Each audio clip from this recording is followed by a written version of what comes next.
Thank you guys for the recent support on my Pros vs. Joes videos, and we're going to continue with that series for sure, but I wanted to mix up these commentaries a little bit because I didn't want it to get stale. So today we're going to talk about something else. So today, instead of Pros vs. Joes, we're going to do Pros versus other pros. Welcome to the show Shaq Versus. In 2009, Shaq got an ABC competition show greenlit to where he challenged other athletes in their respective fields. It got 10 episodes and was executive produced by Shaq and Steve Nash, to name a few faces. The first episode is Shaq versus Ben Roethlisberger, but I'm not going to start with that because I am not spending my time on this earth talking about Ben Roethlisberger. Shaq believes that he would have been good at any sport, and it's hard not to believe him. He's one of the greatest athletes ever. I do not remember this show that well, so I don't know what's about to happen. If you're new here, welcome in, and if you know me, welcome back. Thank you guys for liking, subscribing, commenting, subscribing to the Patreon, subscribing to me on Nebula. I appreciate all of the support.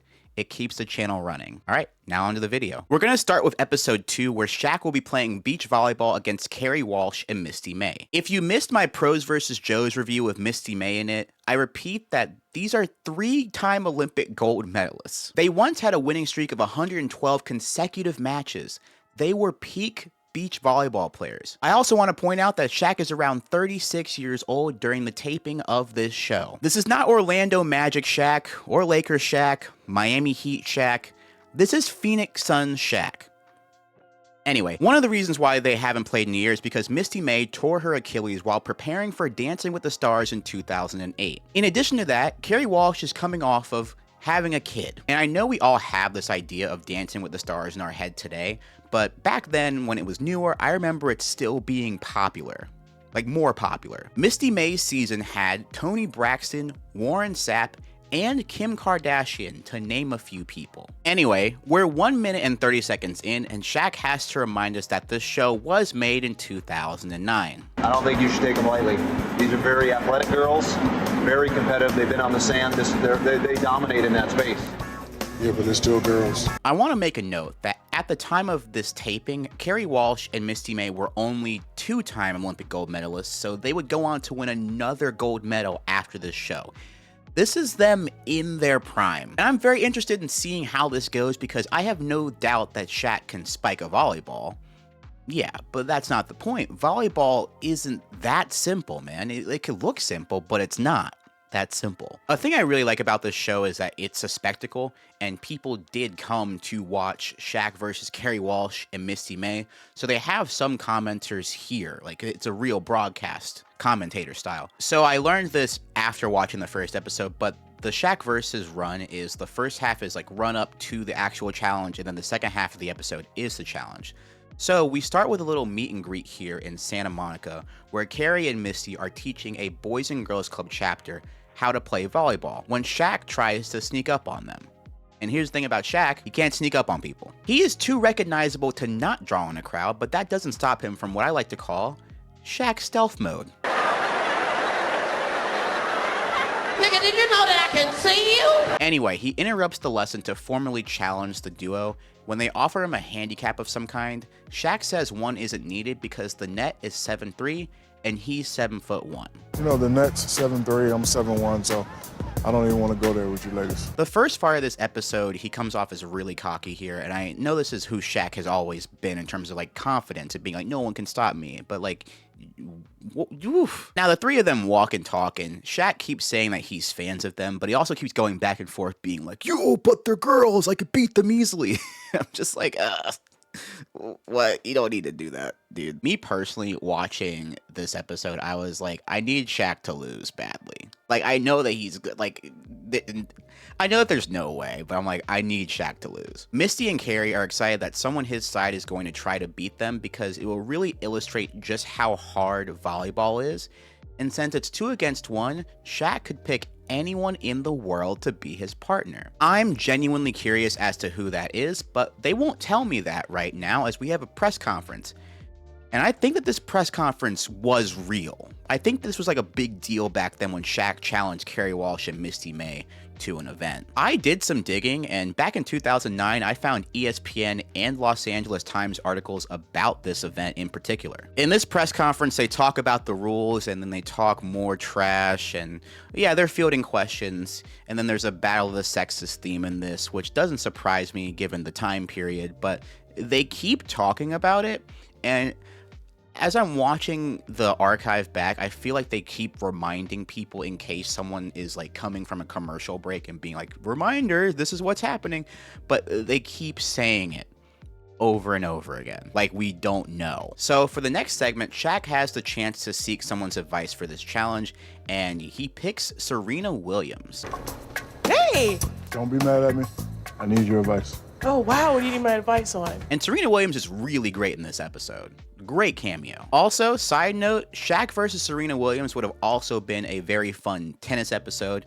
She would kick his ass, of course, but yeah, I would have signed up for that episode as well. So for the first half, they work on having an effective grunt to intimidate their opponent, and using tennis to prepare for volleyball is a very interesting strategy to me because while it's not the same sport, Serena Williams is giving advice that is good for volleyball and Shaq specifically. Serena Williams is still smart about volleyball strategy, preparing Shaq for different types of shots and such. Then they play ice hockey afterwards, and then that's the end of the segment. But later, it's time to figure out who his new partner is. So Shaq found 4 Olympic gold medalists in beach volleyball.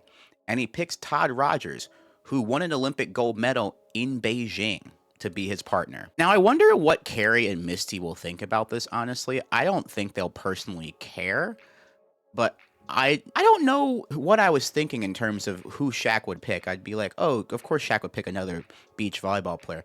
I thought that for a second, Shaq would just pick another one of his NBA teammates or something. I don't know why I thought that. I'm gonna be so for real.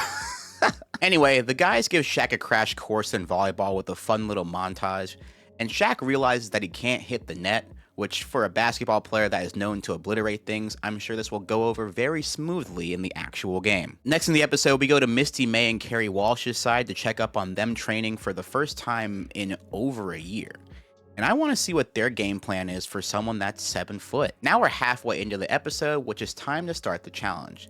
They do the starting lineups with Misty May, and she does the Shaq dance, which is pretty cool. We don't really get a reaction from Misty May and Kerry Walsh that Todd Rogers is his partner, and I'm sure that they know about each other and are familiar with their beach volleyball game anyway, so... But I think that a reaction being like, Todd, what are you doing here? Like, that would have been interesting for the episode, maybe. Yeah, I think so. So the first point goes to Shaq and Todd as he does a little drop shot over Kerry, and Misty May and Kerry Walsh win the next point off of a pretty good rally.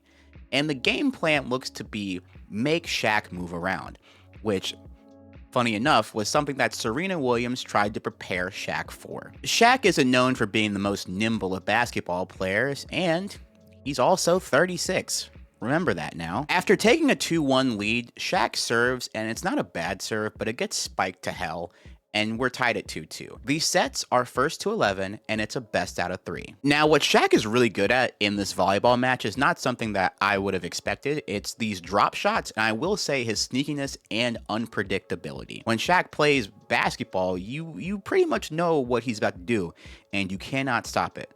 With volleyball, we've seen Shaq dig into this bag of tricks, and it's really interesting to see his mentality switch between sports. Now, another question that I'm watching out for is, can being too tall be a detriment in volleyball? It's 6-5 so far, and Shaq has a bad block attempt. And it looks like if Shaq was a little bit shorter, he would have actually been able to get a hand on it. But since he's so tall, it just hits his armpit. I don't know. I don't think this is a good theory of mine, but yeah, it was something that I was watching out for during this game. Misty May and Kerry lock in to make it 8-5, but Shaq makes a crazy play to save a point and turns it into 8-6. While it is close at a time, we can clearly see that there is no answer for Kerry Walsh, the best spiker in the world, and they win set 1. And remember how I said that Shaq is going to be like, oh, I can't touch the net? He is struggling to stay off of the net. Props to Misty and Kerry, however, for giving him pointers mid-game, which... they're better than me, because if someone thought that they could do something better than me, I'm not giving them pointers until afterwards. In terms of Shaq's performance, I will say that Shaq started off well, but now he's being low-key carried by Todd Rogers later in the set. Then Carey hits Shaq in the face with a spike, and he calls a timeout and an audible. Shaq brings in Casey Jennings. Casey Jennings is also a beach volleyball player, but more importantly, he's married to Kerri Walsh. Kerri Walsh goes by Kerri Walsh Jennings, and Shaq says that he's doing it to try to throw Kerri Walsh off of her game, but I find it really funny because you also run the risk of Casey Jennings just throwing the match for his wife, because that would be a great bit if Casey Jennings just pretended not to be able to play and then Shaq lost off of that. Casey is here to play and he does score a couple of points, but my thing is, I think the biggest flaw in Shaq's game is that he just isn't a great server. Volleyball serves can be a big part of the game, and it's also a chance to put the opponent in a bad position to where you can get another chance to score. Despite having all of that power, Shaq's serve isn't that intimidating, and it gets to a point to where Kerri Walsh and Misty May do not have to stress when he serves. He's so worried about getting the ball in play that his serves are not a threat to be an ace. He is putting in effort in a lot of other areas though. What really shines through though is Misty May and Kerri Walsh's ironclad chemistry as they get off to a 6-2 lead in the second set. Keep in mind, these two haven't played together in 1 year. Shaq doesn't have that chemistry with Casey Jennings, so he subs him out and subs Todd Rogers back in, and they cut the lead back to 6-4. But Kerri Walsh's spike, Shaq just can't handle it, so the lead balloons to 8-5. An error, however, makes it 8-6, and a Misty May miss makes it 8-7. But then everything changes. Rogers serves the ball into the net, making it 9-7, slowing down all of the momentum that they were building, and it gets to 10-7. And you can't make mistakes against Kerri and Misty, man. You just can't do that. After the loss, Shaq gives them their props, while the bet of the show was that Shaq would have to wear a pink Speedo when they won. And that's exactly how the show ends. Honestly, all things considered, I think that this was good TV. It was an interesting balance of half build-up and half gameplay. Shaq wasn't a bad player, he was very unpredictable at times and didn't play as above the net as I expected, but he was 36, so I don't know what I was expecting from him anyway. Like, he can still dunk, right, at 36, but I wasn't translating that to volleyball correctly, I don't think. He wasn't really in positions to actually spike the ball, so he resorted to like sneaky taps and stuff. And a small part of me wonders what would have happened if Todd Rogers didn't hit the net on that serve. There's a part of me that thought that Shaq and Rogers would be able to win set 2, but I don't think I would have given them a chance to win the entire match. I don't think that that would have been possible. But yeah, what an episode. Thank you guys for watching to the end of the video. Feel free to like, comment, subscribe. Feel free to subscribe to me on Patreon. We have tiers at Patreon starting at free and then to $1. And then we have Nebula as well. And I'll see you guys in the next video. If you guys have any suggestions, feel free to comment and I'll let you know. Bye!